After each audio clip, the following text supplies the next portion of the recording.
The day that I learned that I was terminally ill, that there was nothing that medicine could do to ameliorate even my symptoms, I decided that I wanted to live as long as I could, as best I was able, and I wanted to die with the dignity with which I had lived.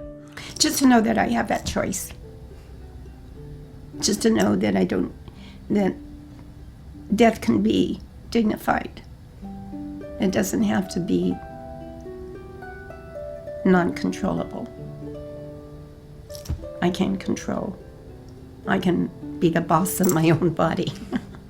And I feel that I should have the absolute right to decide whether I want to, die in pain and agony and rotting away in a hospital, or whether I should be able to gather my loved ones around me and go out my way. That's your right. That's my right. Death with dignity, a basic human right practiced openly with care in Oregon. This is a portrait of the advocates who won the law's passage, the patients and their doctors who access it, and the compassion and choices of Oregon team that stewards it.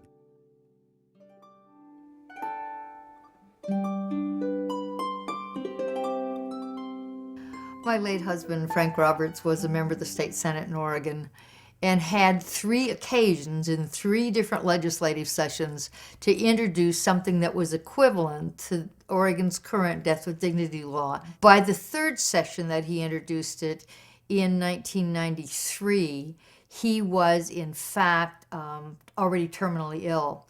And they gave him what I would describe as a courtesy hearing because he was ill. It was a way to say, well, Frank really cares about this. We're going to do this nice thing for him. And so the first time in Oregon legislative history, maybe in history anywhere, I don't know, a hearing was held on the subject of death with dignity. Though that bill never made it to the floor, a group of passionate activists soon began an epic struggle for the Death with Dignity Act that would play out in ballot boxes in Oregon and ultimately in the U.S. Supreme Court. The 1994 campaign was kind of idyllic in a way. It was like a small band of brave campaigners. There were 3 chief petitioners. Elvin Senard, who really was the prime mover behind the entire thing, and he kind of did this in memory of his wife, Sarah Senard. So Elvin Senard and Dr. Peter Goodwin and I were the 3 chief petitioners. Particularly Elvin and I went a lot of places together, and he would tell his story and I would always cry, and then I would describe the bill and describe why the bill was an antidote and was a way to prevent what happened to Elvin and Sarah from happening to other people in Oregon. I'm a criminal. My 25-year-old daughter, Jody, was in horrible pain, dying of bone cancer. She wanted to end her life. I got her the pills. We both broke the law. The campaign was direct and honest, sharing true stories of agonizing deaths with voters. On election night, we gathered in a little gallery downtown. This is a very low-budget campaign, so we didn't have a big party, but all of the people who had worked on the campaign, and there were many volunteers. And I would say that our chief emotional response when they called the election for us was surprise. What? We won? We were really surprised. We were surprised and delighted. But election night elation would soon turn to frustration as a legal maneuver threw up a roadblock to implementation.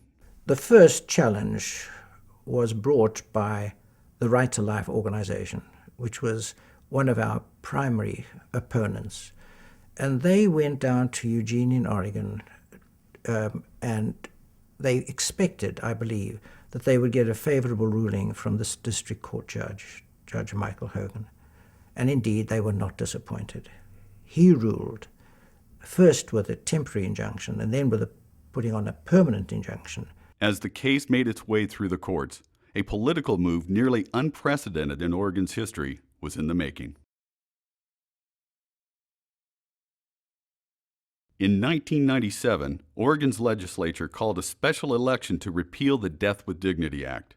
Such a brazen attempt to reverse the will of the people had not occurred in the state since 1908. The opposition realized how very weak their case was, and they started to get a little panicky that they were going to lose this case, and the Death with Dignity Act was going to be available to Oregonians. And so they prevailed on the Oregon legislature in its 1997 session to do something. John Kitzhaber was the governor, and because he had said to the legislature, if you outright repeal this law, I will veto your bill repealing it. They decided on the strategy of putting a repeal on the ballot.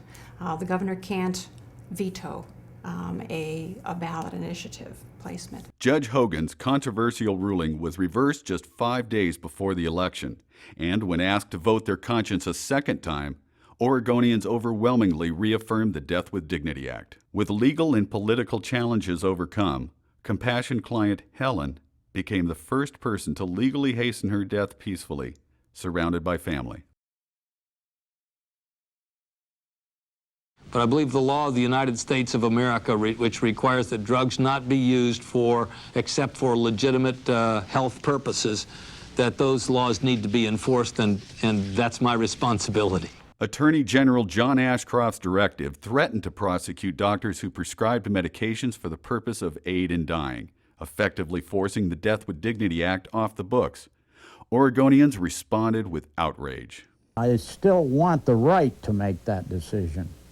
And I'll fight till I'm dead to make that decision. The state of Oregon filed suit to stop Ashcroft's attempt to eviscerate the Death with Dignity Act. The challenge would become the U.S. Supreme Court case of Gonzalez versus Oregon. Compassion and choices of Oregon's clients and legal team converged on Washington to save Oregon's law.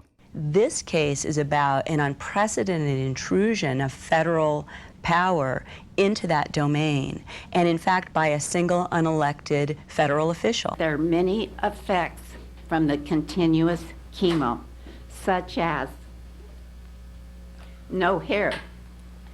With cancer, I know when all of my treatment options have been exhausted.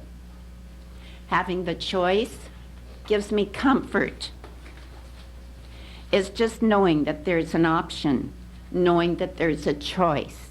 Of the 16 patient plaintiffs in the case, only 4 survived to see the High Court strike down the Department of Justice directive in a historic 6-3 ruling issued on January 17, 2006. It brings dignity back to my life and my death. I feel so liberated today. I'm going to go out and catch a Chinook salmon on the Columbia River tomorrow.